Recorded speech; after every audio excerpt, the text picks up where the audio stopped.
something I often think about is an analogy called small hinges. So if you think back over your journey from early memories through your teens into early adulthood, and then look at where you are today, generally there are maybe 3 or 4 pinnacle moments that you can pinpoint that accelerated or changed the path that you are on.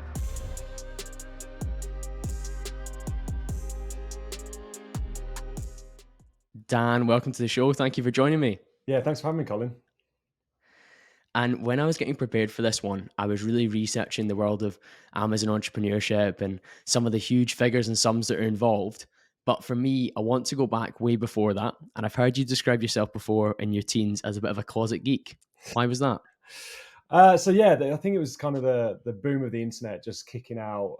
Most of my friends were kind of out playing football, and while they were doing that, I just had this mad obsession with the internet, computers, technology, and it was at a time where all of that was kind of emerging, and I just had infinite ideas for how you could reach people, connect with people via the internet, but then also this technology that quite clearly was revolutionizing the world at the time, and really coming in a big way. My old man, my dad, ran a small business, an industrial business. He just had a bunch fitted. And yeah, I was just obsessed at that age, just completely obsessed. What kind of websites were you building then? Back then, it was blogs, kind of information websites, ebooks, anything really that I could rank in Google. So I had this obsession with Google was in its early days of kind of providing the search system that it does today. And back then, it was far simpler, but you could get a website to show up at the top of those results very quickly if you knew what you were doing. And millions of people potentially would then come across that site, and that's a lot of influence that you can drive. So it was anything that I could rank at the top of Google, and then I'd get a lot of friends asking me, people from my dad's circle asking me, "Hey, that's that kid that can build a website and he can get it to show up on Google." And this was the early days of kind of SEO helping businesses kind of generate business, I guess. How quickly was it something that was like a fiscal passion? Because clearly you're speaking there, like turning down the games of football with your friends down the park to build this. But how quickly was it something you were like, oh well, maybe I can make money from this? I went through this crazy journey. It was kind of like it started out as a hobby, and I have early memories, maybe 10 or 11, of my mum showing me how to type and kind of get on. I think it was Windows 95 back then. So it went from this kind of hobby to almost an obsession, and fairly kind of unhealthy. And I tend to get like that. I'm kind of, once I get into something, I'm in it and I have to figure it out, which I definitely think has helped serve me today and get me to where I am today. But it went from this hobby to this obsession to then a passion, and I think that kind of took place over maybe 4 or 5 years in my teens, testing a bunch of stuff, failing at a bunch of stuff. And I think it was those failures that allowed me to progress so quickly in my skill and my art.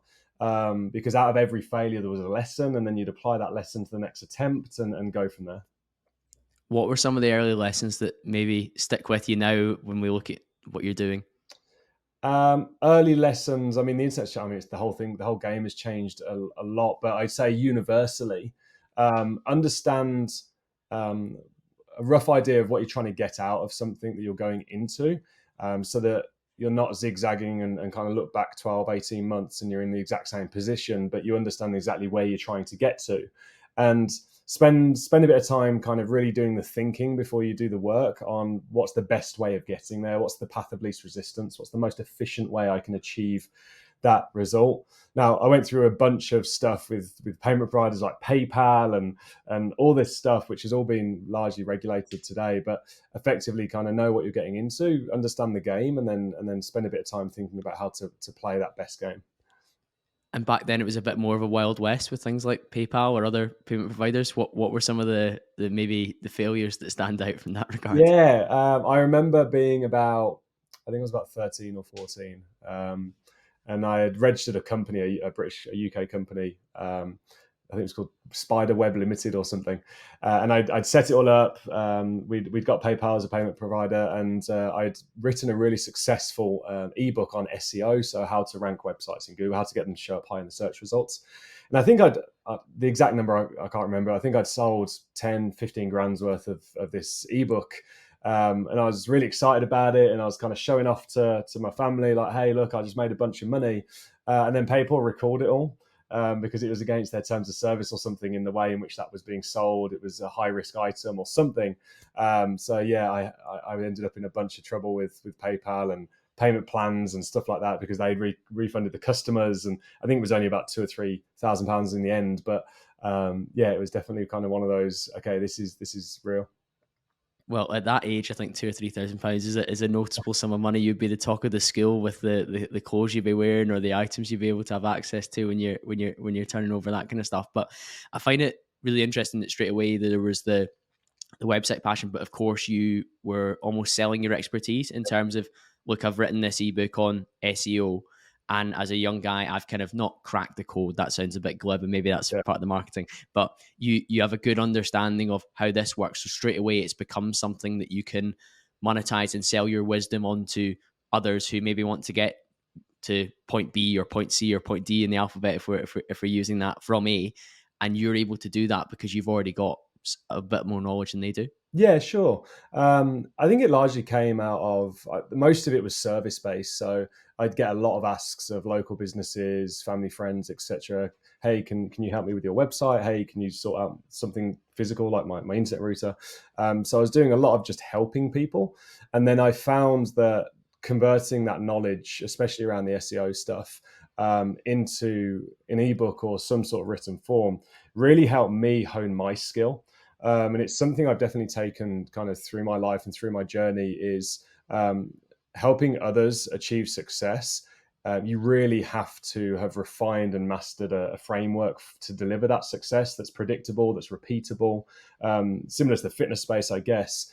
And to get to that level, you've really got to answer all of the fuzzy questions. So even today, when I produce training for our members in Titan, it's a very clarifying process, because even with brand new concepts or strategies that we're testing into tens of millions of dollars, it might work once, but then you've got to repeat that result over and over again in different categories across different products, and attempt to break that down into a framework that is, one, easy to understand, easy to follow, is predictable, repeatable, generates the target result. And that process, that specific process, is something I've definitely learned to love. I think you find a lot of the time the mark of a charlatan online is somebody that can say about their achievements that they've done, but they can't show or explain how they've gotten there. And one of the kind of themes of the podcast over the last few years I've definitely noticed is that you become much more able to articulate your thoughts and your processes and the steps you can take, and it just reinforces the lesson for you over and over again. So I guess if we go back to young Dan writing that ebook on SEO, when you're writing these frameworks down and these different steps down, it's just reinforcing the lesson of what you need to do next time you build a website as well. So there is merit in mapping out your thoughts and your processes, and it just kind of, I'm sure there's some sort of neuro-linguistic science to that where it's reinforcing different pathways or something like that. But there's definitely a magic in being able to articulate and speak that. And like you said, even from a fitness perspective, if somebody's explaining how they particularly achieve a particular result, it's just reinforcing what they need to do next time around. They want to achieve something similar too. Yeah, for sure. I'm a big believer in success lies in the last 10% of effort. But to get to that 10%, you have to complete 90% of the work first. And I find that taking achievements or taking a way of working or a certain approach to deliver a result and documenting it forces you to really get to that last 10% and articulate it. And I think for anyone who's really mastering a craft or a certain skill, that's really where the magic happens, for sure. Yeah, if you were doing these websites at such a young age, then what happened in between? Because I know you went away and joined the Air Force as well. So talk us through the kind of teenage years and what started to shape you. Yeah, sure. So my parents divorced early. I think I was 11 or 12. And long story short, I ended up moving out to the Canary Islands, Spain. which was a playground for mischief out there. Like you've got a party island in the summer, lots of bars, lots of clubs, tourists coming in. So I was attempting to go to school out there. I think I completed 2 GCSEs. It was a private sort of British international kind of setup. But then also was a teenager living in a somewhat European party island. So that took me down one path for sure. On the side was still definitely big into all of this online stuff.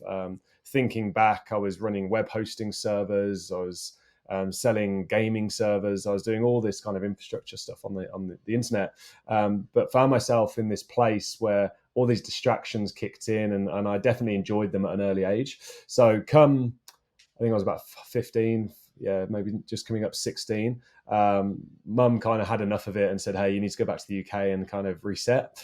So I came back to the UK. Was in an apartment here in the UK. At that age, kind of fending for myself, was working in a local bar, running the cocktail bar, convincing them that it's fine that I'm not 18. And I woke up one morning after a year of really just kind of wandering through life, not really kind of going anywhere, still doing a bunch of stuff online, helping local businesses, websites, etc. And I heard an advert on the radio that the Air Force was looking for skilled IT people. So I thought to myself, well, I'm pretty good at IT, evidently. I walked into the careers office that day, and 2 weeks later, I was in basic training. That is it's so interesting nowadays, because if you were to be 17-year-old Dan now, the chance of you hearing an advert on the radio for the military are probably a lot more slim, because we're all plugged into our own music, our own podcasts, whatever else when we're driving as well. But it's funny how sometimes these things happen at the right time. And I've had a lot of different veterans on the podcast from people in the commandos and the SAS, the SPS, all that kind of stuff as well. And while we're not maybe going to delve into like different missions that you were part of from an IT perspective, but it's really interesting how the military can offer a level of guidance and structure to a young man that perhaps needs it at that point. Because look at all the stuff you've gone on to do. There's a level of capability that was being demonstrated from like 13 building these websites. But if you're, and this is not to be disparaging to people who work behind a bar full time, but you were clearly capable of far more than that. And it's interesting that was the vehicle that you chose at that point in time. So what kind of stuff were you getting up to within the military, within the Air Force? Yeah, I moved around quite a bit, but I think just to the point on it shaping you, I'm grateful for every single experience. Like my teens in sort of Tenerife definitely got it out of my system early. It could have sent me down the wrong track completely, but I got it out of my system early. Then when I was working that bar, kind of making ends meet for a couple of years, not even 18, that really forced me to grow up and understand what it means to kind of fend for yourself. And being in that environment, hospitality, meeting people, talking to people, having to show up there helped. And then the military, it absolutely shaped me. It turned me from a boy to a man. I turned up kind of a bit arrogant, I guess, a bit uncontrollable, not really knowing what I was doing. And I come out of basic training and then into second stage training for a year, and it taught me everything I am today: leadership, structure, management, discipline, everything that's really kind of created the foundation for my life today. In terms of what I was doing, it started out as just general IT support. Then it went on to communications work. I was working up at RAF Coningsby, which is a base that holds a lot of the UK rapid response defence. So I was working on the Typhoons up there and supporting that kind of infrastructure. And then I was out in the Middle East working with the Americans, doing bits out there as well.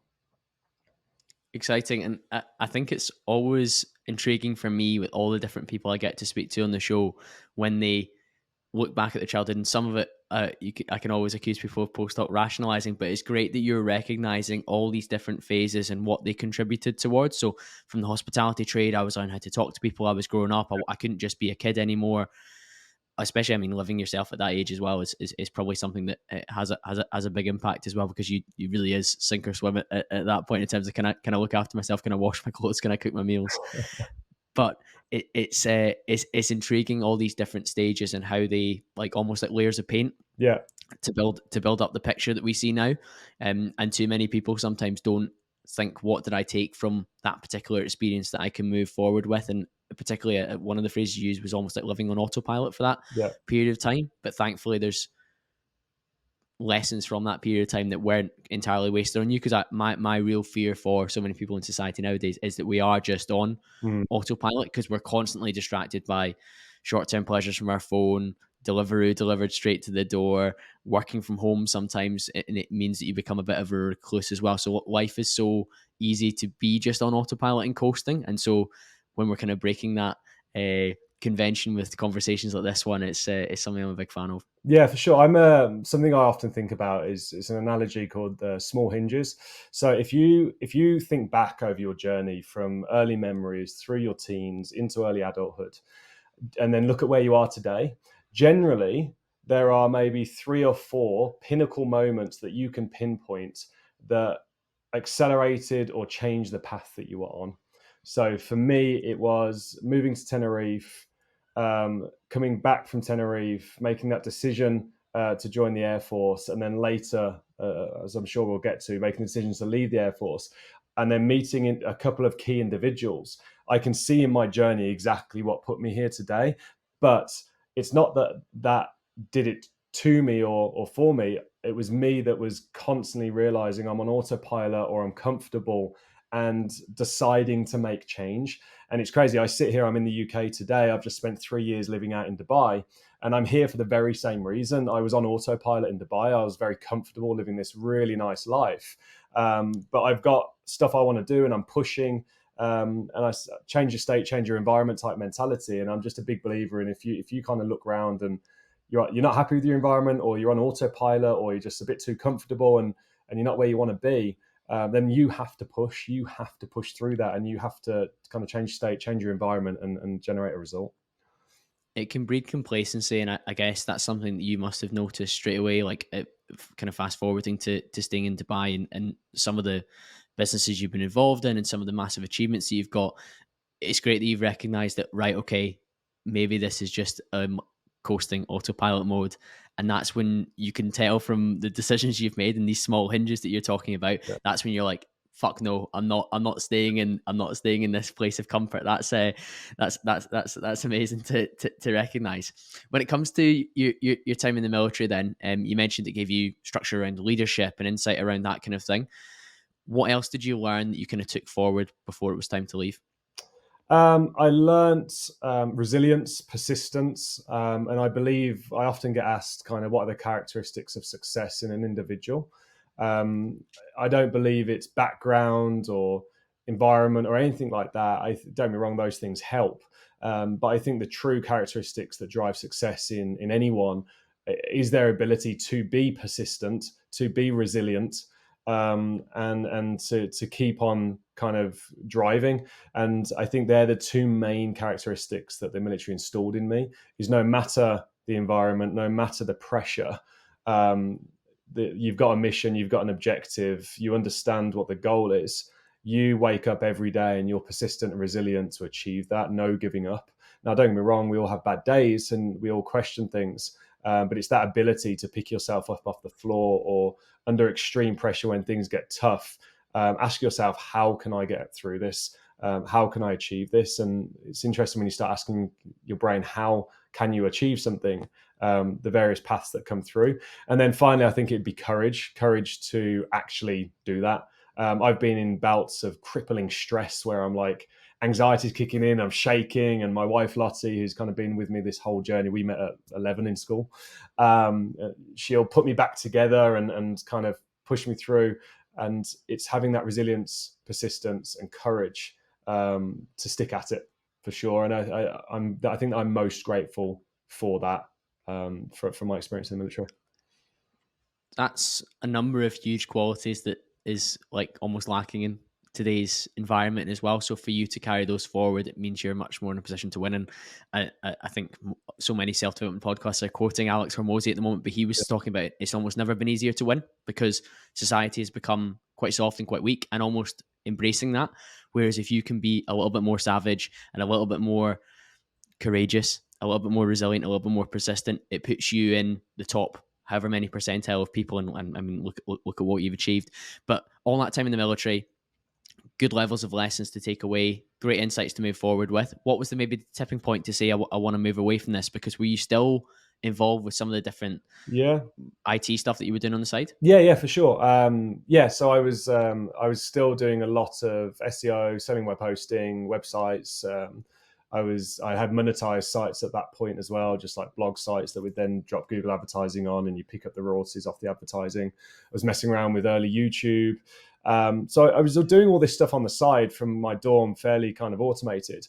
And I was at this kind of crossroads. I'd really like the idea of going down the route of like reconnaissance and down the commission route.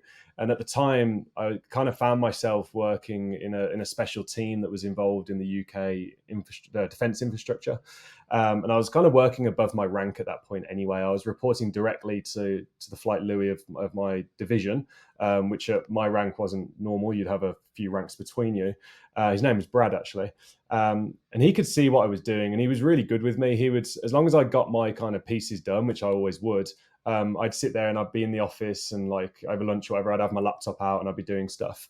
And I said to him, "Hey, I want to go down like the commission route, or I want to go down like a more elevated route." And he was coaching, supporting me through the application process of all that stuff. And he sat me down one day and he said to me, he goes, "Dan, you've been at this, I think I was 4 years or so. You've been at this for 4.5 years now. Your ambition quite clearly outweighs the military, the mod as it's called. I think you should seriously consider pursuing your passion."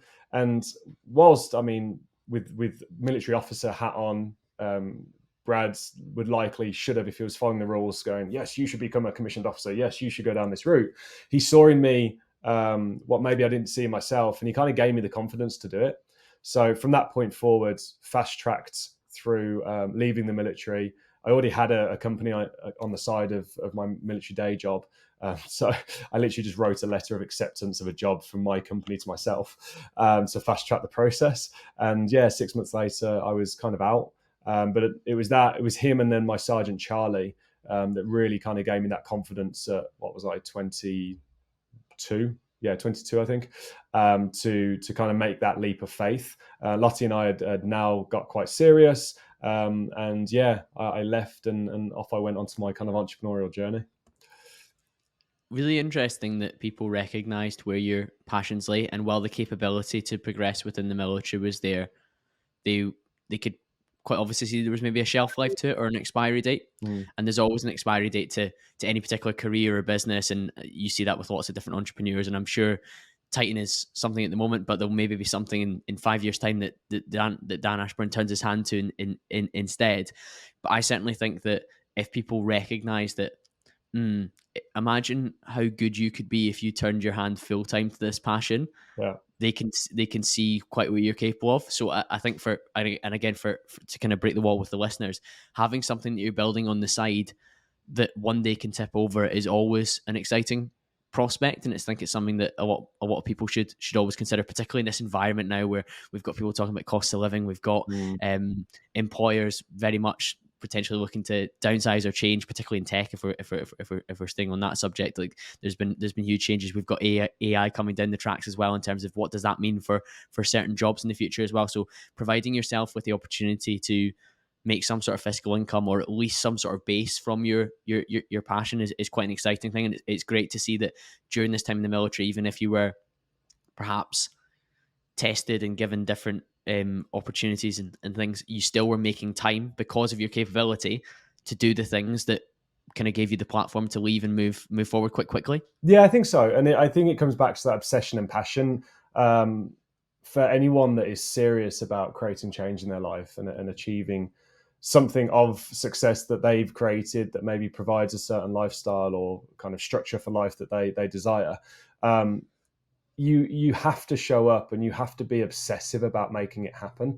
I've coached and helped thousands of entrepreneurs. I've made hundreds of millionaires at this point, or helped create hundreds of millionaires at this point over my journey. And if I kind of look at the trends or the characteristics of the individuals that succeed, it's those that get obsessive about succeeding and about the thing, whatever the vehicle is, whether it's Amazon or some other vehicle. They get obsessive about mastering it. And another thing as well is putting yourself in an environment where you're surrounded by people who do and have the ability and the awareness to see that in you. Now, I felt lucky in the environment I was in with Charlie and Brad. I was very, very fortunate to have them as kind of mentors and seniors to me at such an early age, and that they kind of gave me that confidence. But I think in today's world, there are so many communities and so many circles that you can put yourself in, regardless of what your day job is, in an environment you aspire to be in. And it honestly, it fast tracks the process. And you've got that cliche saying of you kind of the equal of the five people around you. But it's so true. It's so true. So if you're surrounding yourself with maybe friends from school that are good lifelong friends, but they're things about living for the weekend and getting out on a Friday night, being hungover Saturday, Sunday, and then doing it over again. And your thing is, well, actually, I'm trying to, in the next 3 years, I want to be kind of physically independent or location independent. I want to be earning a certain amount of money, and I want to have some notoriety, or don't, just whatever your goal is, go find the people and the community that's doing that. And I think I learned that through those guys, not necessarily that they were doing what I was doing, but they were definitely people that lifted me up and empowered me in that position, I guess. Yeah, exactly that. And I like spending time with people who maybe have excellence in another field I'll never relate to. So the gentleman that connected us is Chris Burns, who's a phenomenal copywriter. Now, while I don't have aspirations to be a copywriter, I can learn lots from how he's grown his business massively over the last 3 years, how he's worked on his personal development, how he's worked on his relationships and his mindset and his health and his fitness. That's fantastic, because there's people that they're playing a similar game, but just in a slightly different league or in a different domain from you, and you can recognize the attributes that they've got. And in the same way that the senior chaps that you were dealing with in the military, they were probably excellent at what they were doing, and they could recognize that you have a level of excellence that could be applied elsewhere. But we've mentioned the word Amazon throughout the podcast already. But when you left the military, Amazon, was it a thing at the age of 22 for you? No, it wasn't actually. So I went through a series of businesses. The first was a local marketing agency. So I left the military. I think the press release at the time was like Afghan to businessman or something like that. It was a spin on it. And I went from my back bedroom to my mother-in-law's garage to offices in Birmingham city centre in a couple of locations. And it was just hustle for a year. At the time, my best friend John was managing a call centre. He was also early 20s. And I said, John, trust me, phone the accountant. So I got hold of my dad's accountant and registered this company. We're starting a business. He knew nothing about what I did. And I said to him, give me 6 months and I'll build this thing up to a point where you can come on board full time, and we're going to go and build this digital marketing agency. And this wasn't like what you see today. This was like we were early days digital marketing agency. So the next day I get a knock on the door. John's at my door at my one bed apartment, and he said, "Screw it, we're in." And he quit his job there and then, literally the next day. And then we just hustled like crazy for 6 months on the phone. I was running a local BNI chapter at 23, at 5 o'clock or 6 o'clock in the morning, whatever those breakfast meetings are, going to everything I could do, messaging. And yeah, we built just shy of a 7-figure business in about a year, just through pure grit, effectively. So that was the first business. What were the main services you were offering from a digital marketing perspective back then? It was websites, Google AdWords, SEO, early days Facebook ads, some basic social media. It was just general local business marketing, Google Maps optimization, but it expanded across fields. And in that time, we had a few hundred clients across various different kind of services. We built and deployed 600-700 websites. We were actively running 200-300 SEO campaigns. We were deploying hundreds of thousands, if not into the millions, in Google ad spend. One of the big successes we had is a local jeweler's, who was a family jeweler, actually made this ring. He had come to me and said, Dan, I heard you know about the internet. I want to start selling gold. So for those that don't know, you can buy physical gold and silver online. It's a huge kind of commodity trading market. And the local jewelers wanted to get involved in selling it. It's a volume game, small margin, but big volume. So we hacked together this website using Magento. It had to live update off the stock market, and using kind of early days Google. we managed to build that business up to the second or third largest bullion dealer in the UK. And he actually heard me on a podcast, I think it was last year, and he dropped me a text saying, you can tell your listeners that website did 100 million last year. So yeah, that was our early days of success. But John and I would get up at like 3 o'clock in the morning because the feed to the price of gold would break. And we would literally just like nurture this thing like a small animal, and we just kind of sit there 24 hours a day trying to keep this thing alive. So it's less. There's the passion and the obsession there, Dan. Yeah, I think so. I think so. So, and it's lessons and experience like that compound into generating a result. I think so many people see success today on the internet and think it's generated like click of a button. But I think what people have to understand and appreciate is all the pain and the experience that went into generating that result. And don't get me wrong, people do get obviously lucky, but sustained success takes lessons. Undoubtedly. Do you know, I think particularly with e-commerce, which we'll go on to speak about, there was that boom during 2020, 2021, where a lot of people turned their hand to it and suddenly saw massive success just because of the nature of more money being pumped into the system that was not being able to be spent by going out and about due to the C-19 policies. And then when it's come to the actual crunch where you've got a cost of living and people are perhaps being something more frugal with their money, they've kind of fallen off and they've wondered, oh, this e-com thing doesn't work. And you're thinking, well, it worked for you 6 months ago when you maybe were striking lucky. But I agree, sustained success is something that you're definitely able to speak about. So when did Amazon become part of your world? Yeah, sure. So we did that bit. We did all that work with the jewelers, and then we got introduced to a local dentist who was best in the country at Invisalign, the teeth straightening products, the clear teeth braces. So Sandeep met Sandeep. We established the UK's first Invisalign practice, then went on to establish the My Smile network, which today is UK, if not Europe's largest provider of Invisalign. That was a huge undertaking because we had to take a centralized budget and make consultations show up in a local area, generally a 5-mile radius of a practice, for a £5,000 product or a £3,000 product today. So that was a whole undertaking, and that taught us a bunch. And we ended up kind of running marketing for the Invisalign product for a few years. And then along that journey, I got an email talking about Amazon. Now, I knew a bit about Amazon at the time, so I'd helped a local garden centre connect their e-commerce store to Amazon to sell their products. But I didn't know, I think like many of us back then, that the average person could sell on Amazon. I thought that was eBay and that was all these other platforms. Amazon was kind of the big box retailers or Amazon themselves. So I looked at it, and at that time, to be honest, I was feeling quite burnt out. I'd become kind of a slave to my own business. And I think there's probably many business owners that maybe listen to your podcast here, Colin, that have that feeling of being a slave to their clients, a slave to their business. They maybe aren't a business owner. They're more like have a job inside of their own. They're self-employed. Yeah. There's a big difference between a business owner and self-employed, and almost one of the terms that a couple of guests have used is almost golden handcuffs, because fiscally it's very, very fulfilling and it's ticking the right boxes, but you are handcuffed to it in terms of your time and your energy to an extent that isn't as healthy as you would want it to be. Yeah, for sure. So we were in this position. We were actually over in the custard factory in Birmingham. We had a local relationship with the Birmingham University, so I had interns coming through. We'd built up a team at this point, so we had staff and everything going on. But I kept saying to John, like, there's got to be something that's easier to operate. So when I think about how to make money, I kind of use the analogy that you've got the economic engine, the thing that generates the value that creates the money, and then you've got the vehicle that carries that engine. So in my former business, the economic engine was the highly skilled kind of services that me and my team delivered that produced the value of more business for our clients.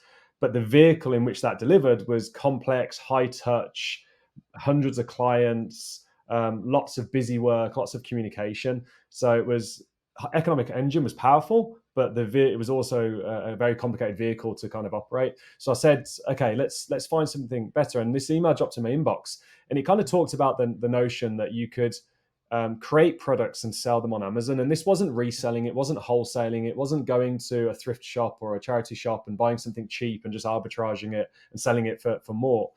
It talked about the ability to own the product you're selling, therefore no one else can sell it, and you get all of the sales.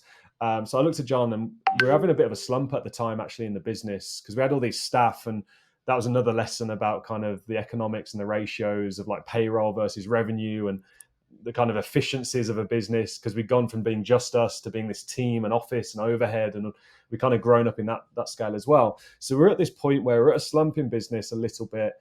Costs have kind of sneaked in, and I said, I think there's something in this.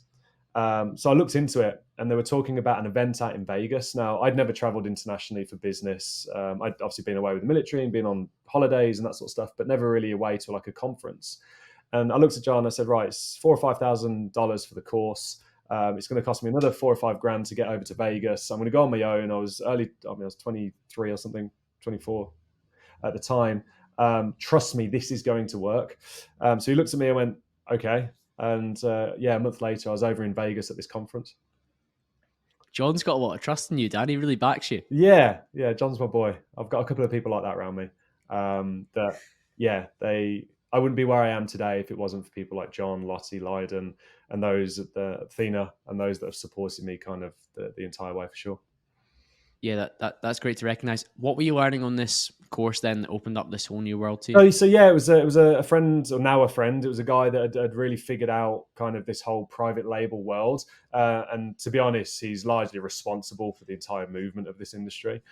He was one of the first to really figure it out at scale.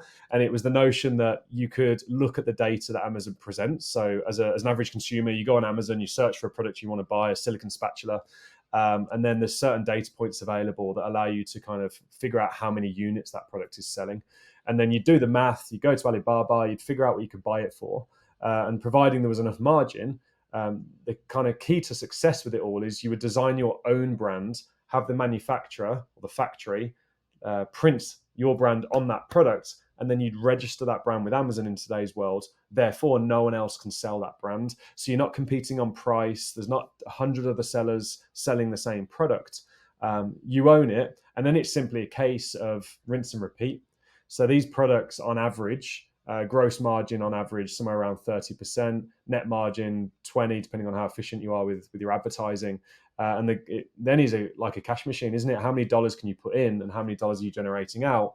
And then you get into the cash flow of, well, how many dollars can I raise to put into this thing? It was an exciting time. Yeah, that's intriguing. What were some of those first products then that you turned your hand to? You mentioned the silicon spatula there. Yeah, no, I silicon spatula wasn't early on. Actually, we do run a silicon spatula. We do about, I think it's about $6 million a year in silicon spatulas.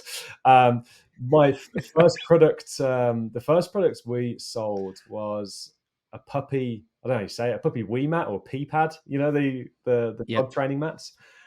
Which was definitely entertaining after a few beers in the office and the team and sort of throwing water around and stuff. It was puppy training pads were the first product, and even that was an experience in itself, because you have to really get to that first principle thinking of, well, what is it that delivers value in this product? Because Amazon's a review driven platform. Like, you live and die by your reviews. You have to produce a quality product, and nowadays you have to differentiate that product as well. You have to find a way of standing out in the market and winning the click and converting that click into sales.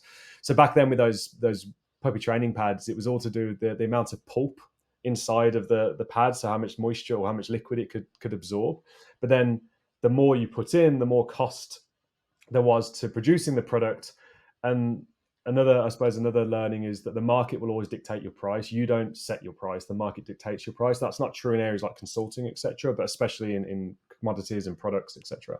So you'd have this ceiling of price, but you'd want to produce the best quality product. You've got to maintain a margin. So you're kind of first principle thinking, how can I deliver a good quality product within margin? And it was a huge learning curve. Understood. And again, there it shows the level of detail you need to get into with the products that you're selling, because I think there's definitely a misunderstanding, and it's portrayed by maybe people who have a very a course to sell for 237 or something like that on Instagram that say, "Oh, come and do this course and you're becoming a successful Amazon FBA." But the level of detail you were getting into in terms of the quality of the product needs to be this. If I add X percentage of pulp, then it's going to reduce my margin by Y percentage. Is the juice worth the squeeze, or are we gonna lower our volume to an extent that it's no longer sustainable?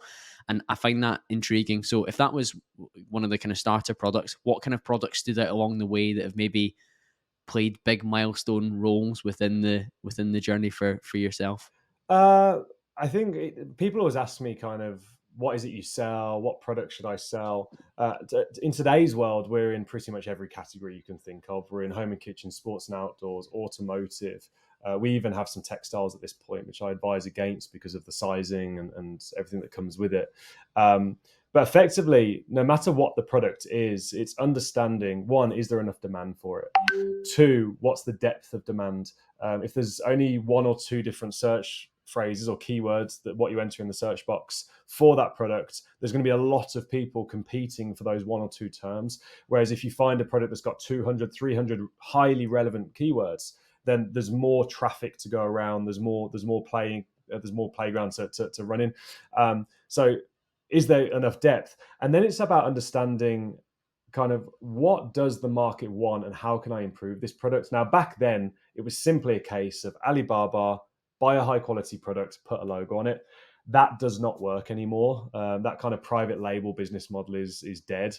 It really now has become product design and product differentiation. So we have a whole team of product designers that we go from research to concept to kind of hand-drawn designs to molding to fully bespoke product design at this point. But yeah, to give examples, chopping boards. I think I'm just trying to think of ones that have really hit well over the years. We did $1 million in chopping boards one month, just up to Christmas, which was interesting. We've done talked about pads, what else? Bed sheets, just everyday products, everyday household items. And then you get into the more luxury stuff as well, but that's lower volume. So everyone thinks there's some sort of magic sauce to this. There really isn't. There's just a formula to doing your research ahead of time, as I said right at the start of this conversation, understanding kind of what's your model. It's kind of like investing, I guess, isn't it? Because you are investing time and money into this. What's your model or what's your criteria? And then going down that kind of differentiation route to make sure you produce a high quality product with the correct margin that's really serving the customer. What do you think sellers most commonly get wrong? Great question. The most common thing sellers do is think they're selling to everyone. So they will take a generic product off Alibaba.com that looks the same as every other product in the market. They'll skip the differentiation stage of doing the research, designing something unique. It might even just be a pattern or something simple that's just a print change, but they'll skip that part. They'll put some mediocre listing up that says it's for your mum, for your dog, for your brother, for your auntie. And then they'll click a button on one of these off-the-shelf softwares, download 1,000 keywords and try and target them all with everything without understanding who they're selling to, the audience, why they're using it, the use case, and then more specifically, the intent in the search. Often of 20,000 keywords, there's probably only 200 there that are actually relevant to the intent of the audience that you're serving. So I think the mistake, to kind of put a fine point on it, is not getting specific on who it is you're selling to and why they're using that product. Understood. And one of the things that when I was doing my research about Amazon is some sellers are trying to optimize for different things. They're trying to optimize for high number of ratings or reviews. They're trying to be high up the BSR, which is the best sellers rank. Yeah. Which of these are important, and which should maybe somebody, we're talking about energy there in terms of assigning it within your business, and you were kind of almost feeling like you were assigning too much energy to a previous business. Which of these kind of metrics should people put their energy towards? So the thing you've got to understand about Amazon is it's a conversion-driven platform, and there isn't a single cog that generates the results. There's 4 or 5 key cogs that one turns the other and then creates this flywheel effect. So if you take a conversion-first mindset, you win or lose on Amazon in the buying, not the selling. You've won or lost by the time you've ordered your product. If you do that correctly and you understand who you're selling to and kind of what they care about, and you develop that product correctly, and you've validated there's a market for that product, which is all the stuff we teach in Titan, by the time you get it to Amazon, then it's a case of just focusing and spending money wisely on advertising. But if you were to focus on conversion, it's quality of product being first and foremost, After quality of products and understanding who it is you're selling to, it's your keyword research, targeting the right keywords, producing a high quality listing, so photos, videos now. I mean, Amazon's going big into video, writing the listing copy in the language of your customer, speaking to them specifically, benefit led. What's it going to do for them? When someone's buying a drill, they're not buying a drill, they're buying a hole. What benefit of drilling that hole are they going to get? And then it's all about reviews and driving kind of conversion via reviews, and then enforcing that with visibility with advertising. It used to be quite easy to gamify Amazon. I see people talking about, oh, number one bestseller in this particular category for books. Now, of course, with products and commodities, it is a little bit different, and there is an element of volume. But how can people maybe drive reviews without falling foul of some of the tripwires they might fall into? Because I know, for example, for the podcast, this episode will get X number of thousand listens, but my total number of reviews on the platform is about 500 across Spotify and Apple Podcasts. Now, don't get me wrong, that's going up the way. And for a show of the size that I've got, that's actually quite good, because some of the huge shows have got like 1,000 reviews, but I know they're getting millions of downloads.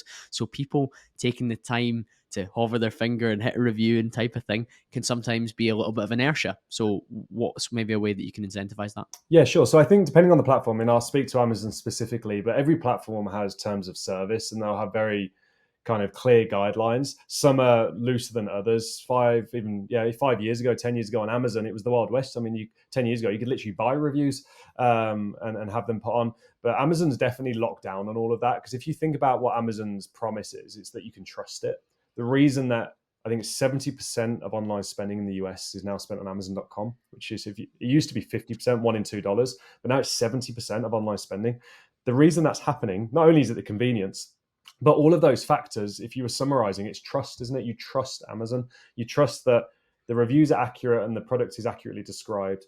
You trust that it's going to show up the same day or next day. You trust that if you have a problem, you can return it. So for Amazon to maintain that trust, in the last 2 years, they've come down very, very hard on any level of review manipulation. So now everything that is done is just all about delivering a good experience. So the way in which we translate that tactically on Amazon, one, customer service. Our customer service reps are trained and incentivized to go above and beyond to deliver the best result. If someone's not happy, we send a free product. We have sub 1 hour response times, 24 hours a day. We just deliver a fantastic experience. And one thing you'll see in our reviews is often comments around the customer service. We had a review the other day on one of our products that says, great product, even better customer service. And that's what I want to see. And every time we see something like that, we reward the agent that works on it with a $5 bonus for every mention of good customer service. So that's step one. Amazon has also gone a long way to helping the third-party brand owner generate reviews in an ethical way. So they have the review follow-up tool. So every order, you can kind of configure this. And we've got software in Titan that we've spent a few years building now that kind of automates all this stuff. But in Amazon on the dashboard, you've got a button where you can click request a review. They get an email from Amazon and they can leave a review. And then where we've got to, we used to do a lot of product inserts. Now you can still do manufacturer's inserts, and we definitely do that. But you have to be very careful about what you include on that insert within their terms of service. But a big one that we do is something called an unexpected gift. So they've bought a product, they're expecting one thing, they open up that box, and there's something else in there as well. And it just creates that kind of warm, fuzzy feeling. And I think for anyone selling on Amazon that kind of is thinking about reviews and how do I increase them, it all comes back to branding. A brand isn't just a logo. A brand is how you make your customer feel.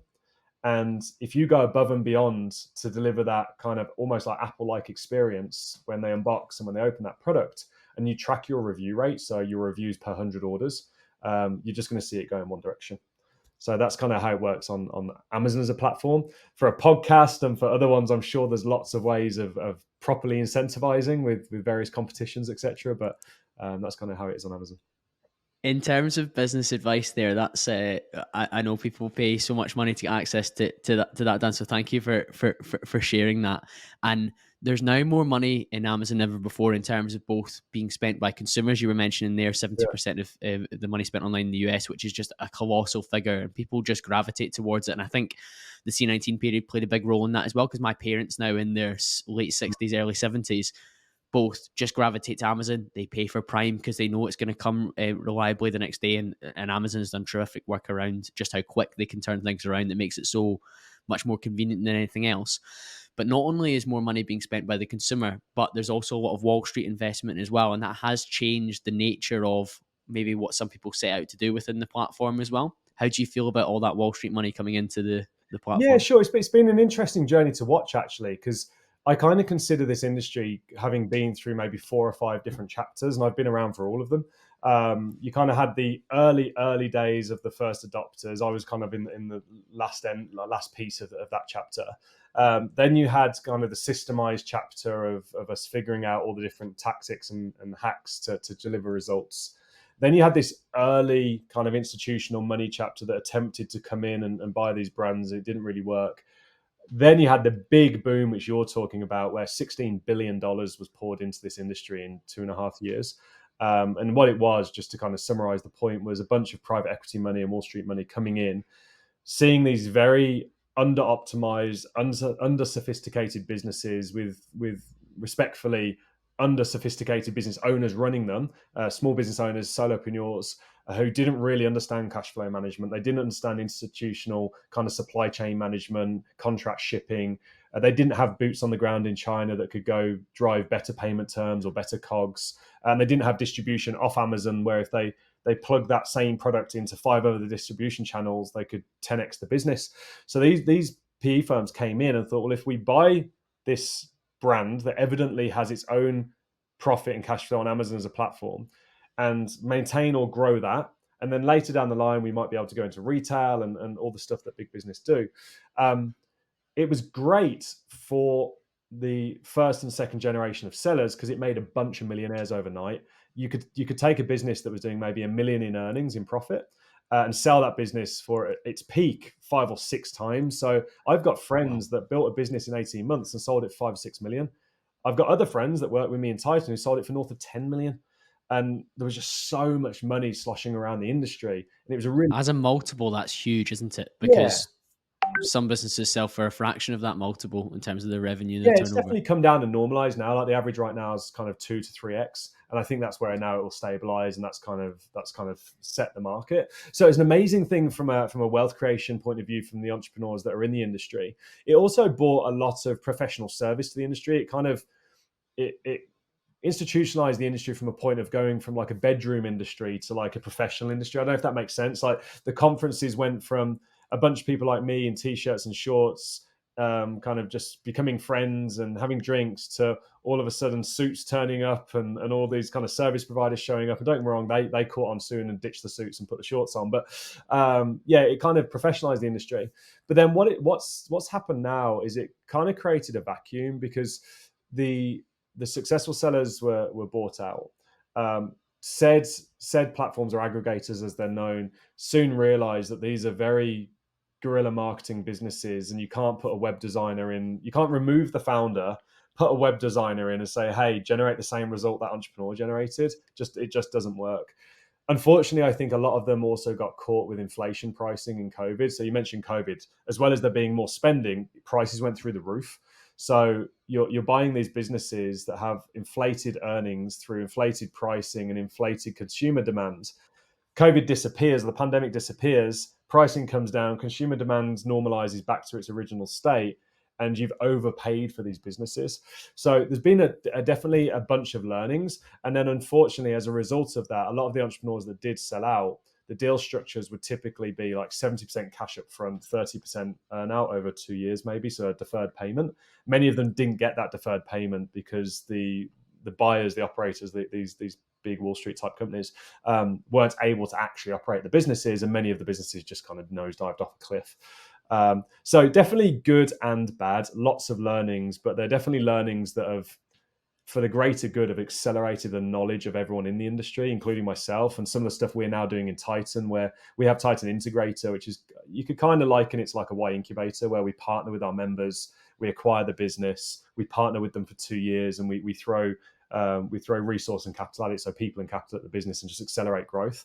And if it wasn't for kind of the big Wall Street money coming in for a couple of years and me sitting here observing it and kind of seeing the good, the bad, the ugly, and then applying those learnings to what we're doing, we wouldn't be so strong at what we're doing now, where we're rolling up effectively hundreds of businesses into a single platform.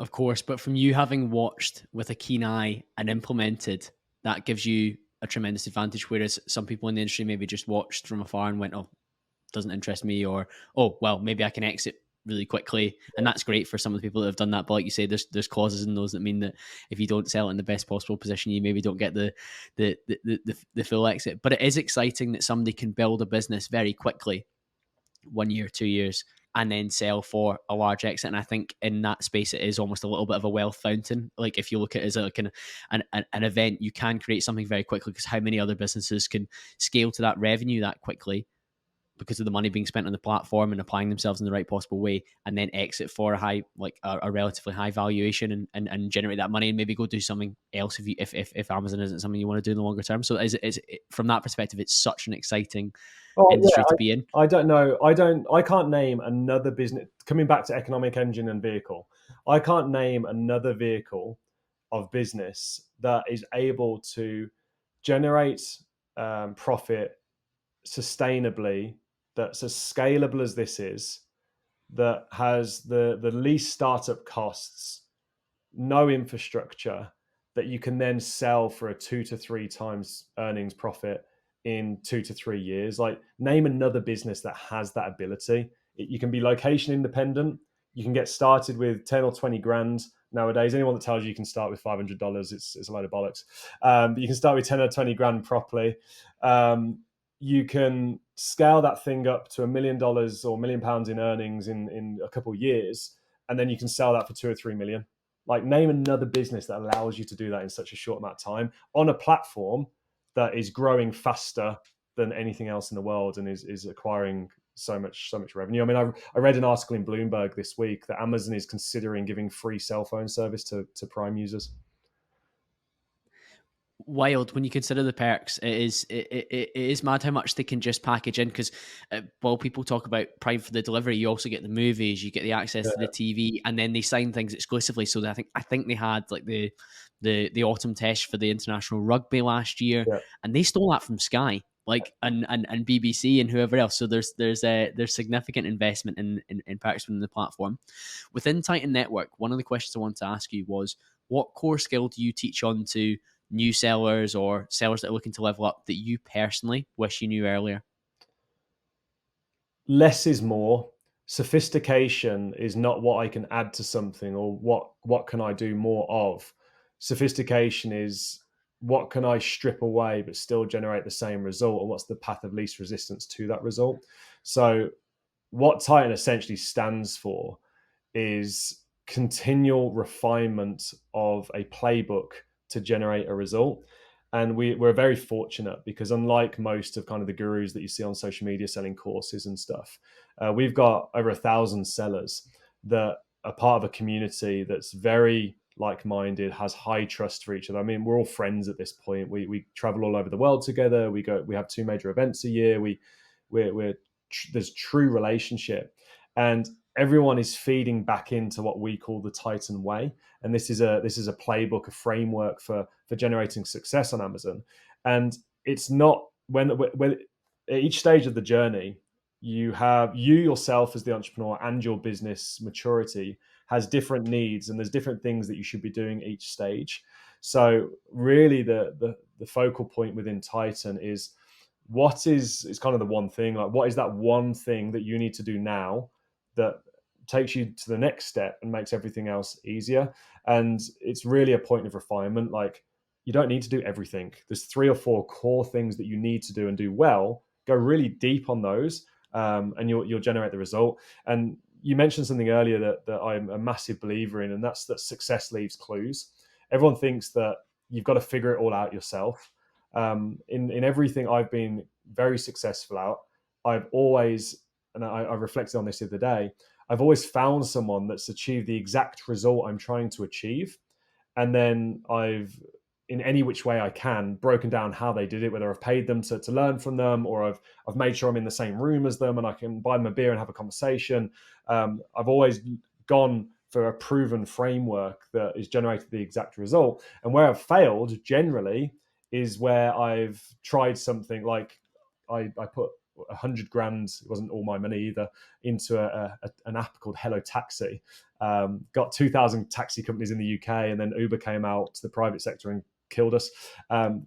Failures like that are where I've just completely got unguided and tried to figure it out. So the real specific point that we push within Titan is predictable, repeatable success in a proven framework, focusing on what you need to do right now and put the blinkers on and forget everything else.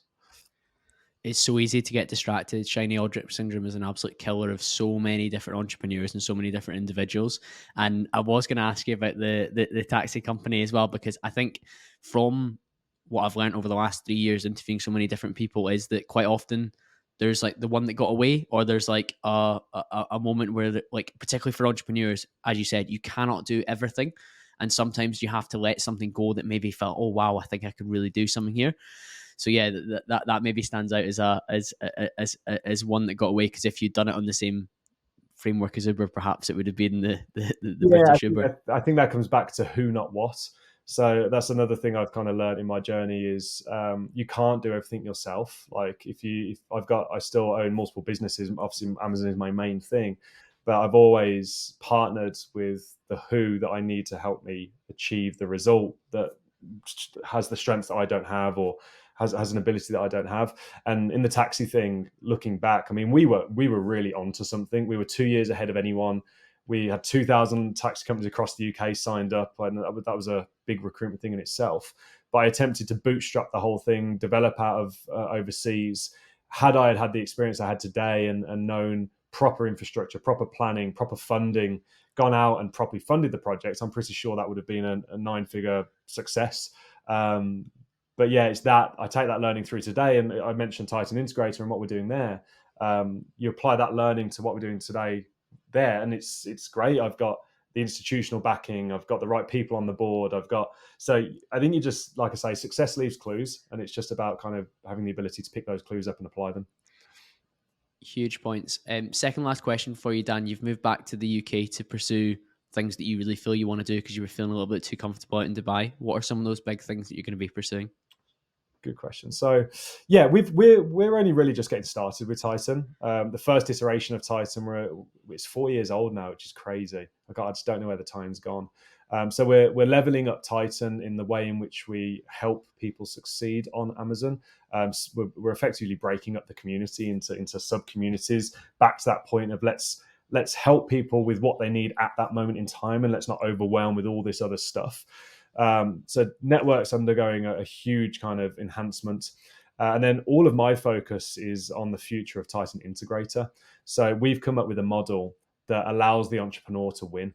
So whereas if you think about the conversation we just had about the 16 billion coming into the space and Wall Street pouring all that in, or private equity pouring all that in, typically it's the big money winning. Don't be wrong, it's making the individual a millionaire, but the upside is going to the aggregate of the money.